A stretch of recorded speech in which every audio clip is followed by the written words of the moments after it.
បាទសម្រាប់ញ៉ាត់ជំរាបសួរបងប្អូនប្រិយមិត្តទស្សនិកជនទាំងអស់គ្នាដែលតែងតែគ្រប់គ្រង page admin កុង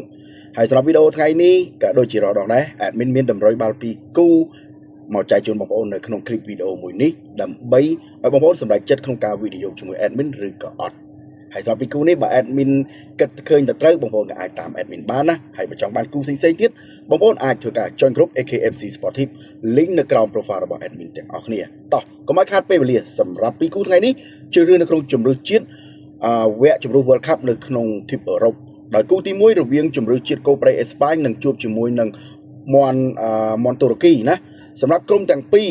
បច្ចុប្បន្នគឺគីអីណាសម្រាប់ជាតិអេស្ប៉ាញដូចជាឆ្លងទៅវគ្គ40ក្រុមអូតូម៉ាទិកហើយនៅប្រទេសកាណាដាក៏ដូចជាសហរដ្ឋអាមេរិកនិងមិចស៊ីកូចំណែកឯតូរ៉េគីគឺស្ថិតនៅលេខរៀងទី2តែលទ្ធផលនាពេលកន្លងមករវាងក្រុមទាំងពីរគឺរៀងល្អគួរសមណាស់បើយើងមើលទៅសម្រាប់ជម្រើសជាតិអេស្ប៉ាញដោយអេដមីននិយាយអញ្ចឹងអូខ្លាំងណាស់ការប្រកួតចុងក្រោយនេះដូចជាឈ្នះទៅលើចរជា4-0ណាហូបពិបាកណាស់ខ្លាំងមែនទែនសុំសរសើរហ្មងអាហ្នឹងថ្នាក់អត់មានអាប្អូនម៉ាល់ហើយអត់មានកីឡាករពេទ្រីដែរកំពុងមានបញ្ហារបួសឯចំណែកឯតូរ៉េគីវិញក៏រៀងខ្លាំងគួរសមដែរណា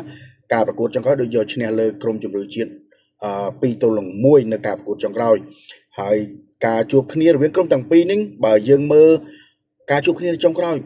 តូរ៉េគីរៀងបបសាច់របស់ម្ចាស់ផ្ទះណាហើយ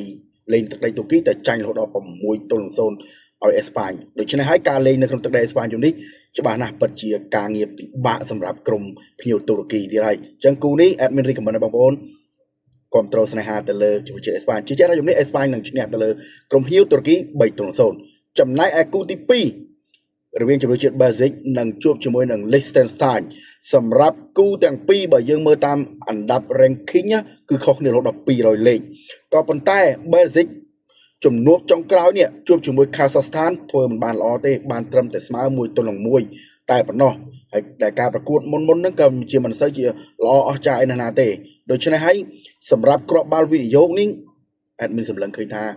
basic តឲ្យរៀងខ្ពស់បន្តិចតរហូតដល់ 5.5 admin គិតថាខ្ពស់ណាដូច្នេះ admin ជឿជាក់ថាគូនេះ basic អាចឈ្នះតែมันអាចឈ្នះរហូតដល់6គ្រាប់ទេ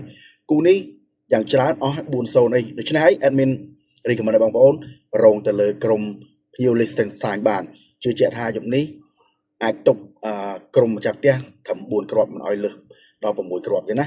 នេះពីរគូដែល admin ចែកជូនបងប្អូនទី1មានកូប្រេអេស្ប៉ាញទី2មានក្រុមភ្ញៀវ Liechtenstein ហើយនេះជាតម្រុយបាល់ពីរគូដែល admin ចែកជូនបងប្អូននៅមានតម្រុយបាល់ផ្សេងជាច្រើនទៀតដែល admin តែងតែធ្វើការទម្លាក់នៅក្នុងក្រុម AKFC Sportive បើសិនជាបងប្អូនមានបំណងចង់ join ក្រុម AKFC Sportive link នៅក្រោម profile admin ទាំងអស់គ្នាណាអាចធ្វើការ join មកជាសមាជិកមួយ admin ទាំងអស់គ្នាហើយសម្រាប់វីដេអូនេះក៏មានតែប៉ុណ្ណេះដែរសូមជាចុងក្រោយបងប្អូនកុំភ្លេចជួយចុច like ចុច share follow admin ម្នាក់មួយផងសូមអរគុណសូមជម្រាបលាជួបគ្នានៅក្នុងវីដេអូក្រោយបាយ